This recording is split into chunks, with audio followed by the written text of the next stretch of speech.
دوستوں، مسجد نبوی صلی اللہ علیہ وآلہ وسلم میں جنازے کے دوران کٹی گردن کے ساتھ ایک اونٹ بھاگتا ہوا آیا اور پھر جو معجزہ ہوا اسے دیکھ کر آپ حیران و پریشان اور سکتے میں آ جائیں گے۔ دوستوں، یہ اپنی نوعیت کا نہایت عجیب واقعہ ہے۔ آپ یہ سن کر یقین نہیں کریں گے، مگر ایسا ہوا ہے۔ اس کے پیچھے کی وجہ جب آپ جانیں گے تو آپ کے بھی ہوش اڑ جائیں گے۔ جیسے وہاں موجود اونٹ کے بارے میں لوگوں نے جانا تو ان کے بھی ہوش اڑ گئے۔ دوستو، یہ سب کیا تھا، کیا معاملہ تھا، یہ سب جاننے کے لیے ہمارے ساتھ ویڈیو کے آخر تک جڑے رہیے گا۔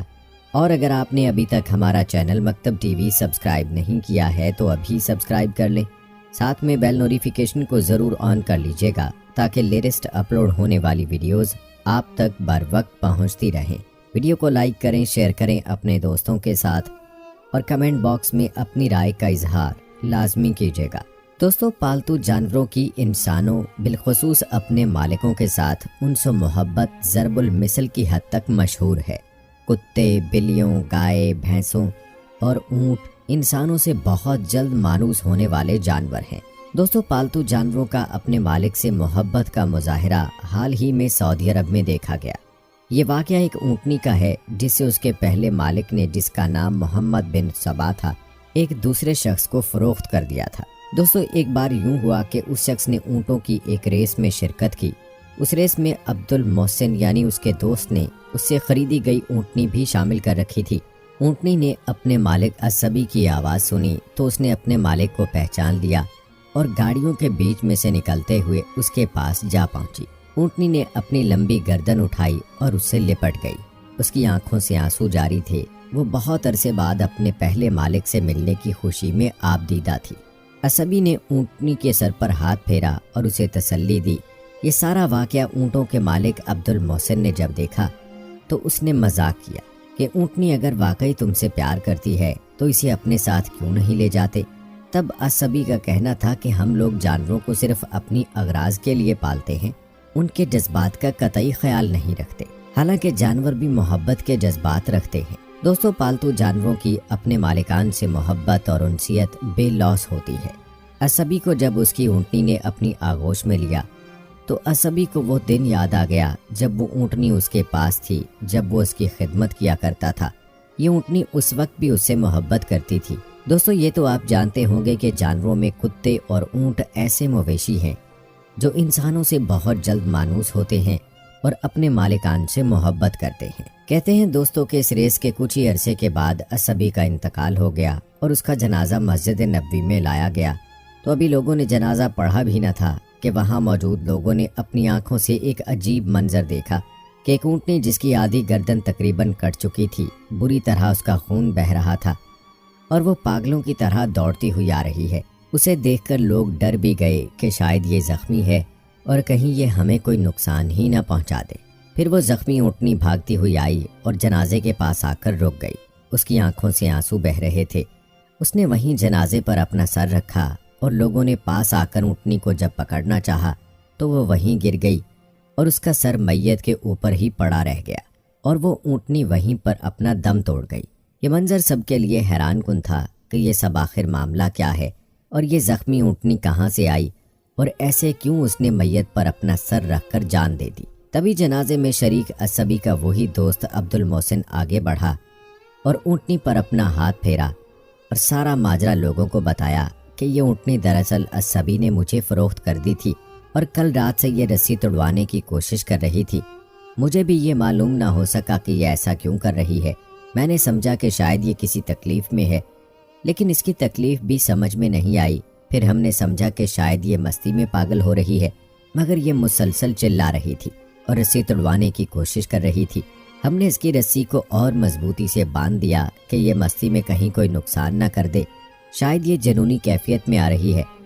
مگر آخر اس نے رسی توڑواتے اپنی گردن شدید زخمی بلکہ کٹوا کر اپنے مالک جس سے یہ شدید محبت کرتی تھی یہاں اس کے جنازے پر پہنچ گئی۔ ایک بار پہلے بھی اونٹوں کی ریس میں یہ سب کے بیچ میں سے اپنے مالک کو پہچان کر اس تک پہنچ گئی تھی۔ تب یہ دیکھ کر سب حیران تھے، مذاق اڑا رہے تھے، لیکن اب میں بھی یہ دیکھ کر حیران ہو رہا ہوں کہ کاش میں نے اسے الصبی کو ہی واپس کر دیا ہوتا۔ ایسی محبت اور وہ بھی کسی جانور کی اپنے مالک کے لیے یہ تو زندگی میں پہلی بار دیکھا ہے۔ دوستو یہ سب سن کر وہاں لوگ بھی اشکبار ہو گئے اور ایک اونٹنی کی اپنے مالک کے ساتھ محبت دیکھ کر سب حیران اور پریشان ہو گئے۔ دوستو بعد میں سننے میں آیا کہ اس اونٹنی کو اس کے مالک کے بغل میں ہی دفنا دیا گیا۔ یہ کیسی محبت کی داستان ہے؟ آپ کا اس حوالے سے کیا کہنا ہے؟ ہو سکے تو کمنٹس میں ہمیں ضرور بتائیے گا۔ دوستو اب آپ کو نبی کریم صلی اللہ علیہ وآلہ وسلم کی اونٹنی کے بارے میں بتاتے ہیں۔ رسول اللہ صلی اللہ علیہ وآلہ وسلم کی اونٹنی کا نام قصوہ تھا۔ قصوہ دوستو اس اونٹنی کو کہتے ہیں جو مالک کے نزدیک انتہائی محبوب ہو اور اس محبت کی وجہ سے اس کا مالک اسے کام اور بوجھ اٹھوانے سے آزاد کر دے اور دوسری اونٹنیوں کی طرح اسے چرنے کے لیے چراگاہ نہ بھیجے۔ قصوہ اس اونٹنی کو بھی کہتے ہیں جس کے کان، ناک یا ہونٹ کا کوئی حصہ کٹا ہوا ہو، مگر رسول اللہ صلی اللہ علیہ وآلہ وسلم کی اونٹنی قصوہ اس طرح کے کسی بھی عیب سے پاک تھی۔ قصوہ نامی مبارک اونٹنی رسول اللہ صلی اللہ علیہ وآلہ وسلم کو بہت محبوب تھی۔ اس محبت کی وجہ یہ تھی کہ قصوہ اونٹنی نہایت فرما بردار اور شریف تھی۔ اسلامی تاریخ میں قصوہ اونٹنی کا بڑا مقام ہے۔ دوستو قصوہ قبیلہ بنی قشیر کی چراگاہوں میں پیدا ہوئی۔ اس کی رنگت سرخی مائل تھی۔ جب قصوہ 4 سال کی ہوئی تو حضرت ابو بکر صدیق رضی اللہ تعالی عنہ نے اسے بنی قشیر سے 800 درہم کے عوض خرید لیا۔ سیرت کی کتابوں میں ہے کہ جب رسول اللہ صلی اللہ علیہ وآلہ وسلم نے صحابہ کرام کو مدینہ منورہ ہجرت کی اجازت دی تو اکثر صحابہ کرام ہجرت کر گئے، مگر آپ صلی اللہ علیہ وآلہ وسلم نے حضرت ابو بکر صدیق رضی اللہ تعالی عنہ کو ہجرت سے یہ کہہ کر روکے رکھا کہ شاید اللہ تعالیٰ آپ کے لیے کسی ساتھی کا انتظام کر دے۔ یہ سن کر حضرت ابو بکر رضی اللہ تعالی عنہ نے ہجرت کی تیاری شروع کر دی اور بنی قشیر سے 2 تیز رفتار اور طاقتور اونٹنیاں خرید لی۔ ان 2 اونٹنیوں میں سے ایک قصوہ تھی۔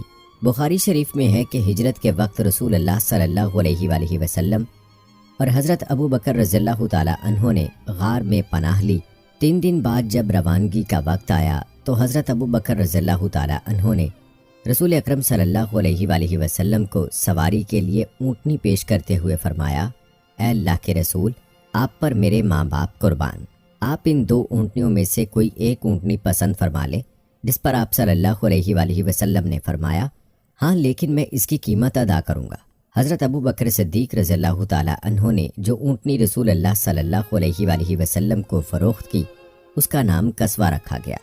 آپ صلی اللہ علیہ وآلہ وسلم نے اس کی قیمت ادا کی اور پھر اس پر سوار ہو کر مدینہ منورہ روانہ ہو گئے۔ علماء کرام کا کہنا ہے کہ سفر ہجرت میں ابو بکر صدیق رضی اللہ تعالی عنہ سے اونٹنی خریدنے میں حکمت یہ ہے کہ آپ صلی اللہ علیہ وآلہ وسلم چاہتے تھے کہ اس مبارک اور تاریخی سفر ہجرت میں آپ صلی اللہ علیہ وآلہ وسلم اپنی جان و مال سے ہجرت فرمائیں۔ قصوہ کو یہ شرف حاصل ہوا کہ آپ صلی اللہ علیہ وآلہ وسلم نے اس پر سوار ہو کر مکہ مکرمہ سے مدینہ منورہ تک کا وہ عظیم سفر کیا جسے اسلامی تاریخ میں ہجرت کہا جاتا ہے۔ اس سفر کے بعد قصوہ اونٹنی کو شرف و رفعت کی کئی منزلیں ملی۔ مدینہ منورہ پہنچ کر رسول اللہ صلی اللہ علیہ وآلہ وسلم نے قباء میں قیام فرمایا۔ پھر رسول اکرم صلی اللہ علیہ وآلہ وسلم نے مدینہ منورہ کا رخ کیا، جہاں پہنچنے پر مدینہ منورہ کی بچیوں نے دف بجا کر رسول اکرم صلی اللہ علیہ وآلہ وسلم کا استقبال کیا۔ اس مبارک سفر میں بھی رسول اکرم صلی اللہ علیہ وآلہ وسلم قصوہ پر سوار تھے۔ مولانا صفی الرحمن مبارک پوری لکھتے ہیں کہ انصار اگرچہ دولت مند نہ تھے لیکن ہر ایک کی یہی آرزو تھی کہ نبی اکرم صلی اللہ علیہ وآلہ وسلم انہی کے ہاں قیام فرمائیں۔ چنانچہ آپ انصار کے جس مکان یا محلے سے گزرتے وہاں کے لوگ آپ کی اونٹنی کی نکیل پکڑ لیتے اور عرض کرتے کہ تعداد و سامان اور ہتھیار و حفاظت فرش راہ ہیں، تشریف لائیے، مگر آپ صلی اللہ علیہ وآلہ وسلم فرماتے، اونٹنی کی راہ چھوڑ دو، یہ اللہ کی طرف سے مامور ہے۔ مطلب یہ کہ قصوہ اونٹنی توفیق الہی سے چل رہی ہے، اس کی راہ چھوڑ دو، اسے جہاں حکم ہوگا یہ وہیں بیٹھ جائے گی۔ نیز اونٹنی کے بیٹھنے کے مقام پر ہی مسجد نبی صلی اللہ علیہ وآلہ وسلم کی تعمیر ہوگی اور ادھر ہی رسول اللہ صلی اللہ علیہ وآلہ وسلم قیام فرمائیں گے۔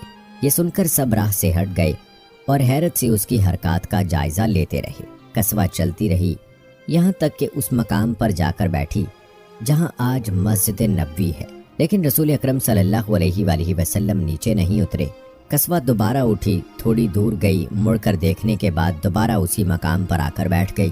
اس کے بعد آپ صلی اللہ علیہ وآلہ وسلم نیچے تشریف لے آئے یہ آپ صلی اللہ علیہ وآلہ وسلم کے ننیال والوں یعنی بنی نجار کا محلہ تھا۔ اللہ تعالیٰ اپنے نبی کو ننیال میں قیام فرما کر رسول اکرم صلی اللہ علیہ وآلہ وسلم کی عزت افزائی کرنا چاہتے تھے۔ اب بنو نجار کے لوگوں نے میزبانی کا شرف حاصل کرنے کے لیے رسول اکرم صلی اللہ علیہ وآلہ وسلم سے عرض کیا، مگر حضرت ابو ایوب انصاری رضی اللہ تعالیٰ عنہ نے لپک کر قصوہ سے کجاوا اٹھا لیا اور اسے اپنے گھر لے گئے۔ اس پر رسول اکرم صلی اللہ علیہ وآلہ وسلم نے فرمایا، آدمی اپنے کجاوے کے ساتھ ہے۔ چنانچہ حضرت ابو ایوب انصاری رضی اللہ تعالیٰ عنہ کو رسول اکرم صلی اللہ علیہ وآلہ وسلم کی میزبانی کا شرف حاصل ہوا۔ ادھر حضرت سعد بن زرارہ رضی اللہ تعالیٰ عنہ نے آ کر قصوہ کی نکیل پکڑ لی۔ چنانچہ اس مدت کے دوران قصوہ ان کے پاس رہی۔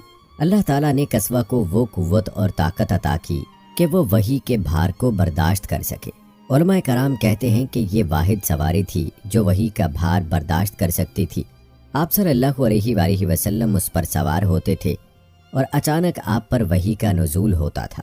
وحی کے نزول کے وقت آپ کا جسم اطہر اپنے وزن سے کئی گنا بھاری ہو جاتا تھا، یہاں تک کہ اس کی تاثیر ارد گرد کی چیزوں پر بھی ہوتی تھی۔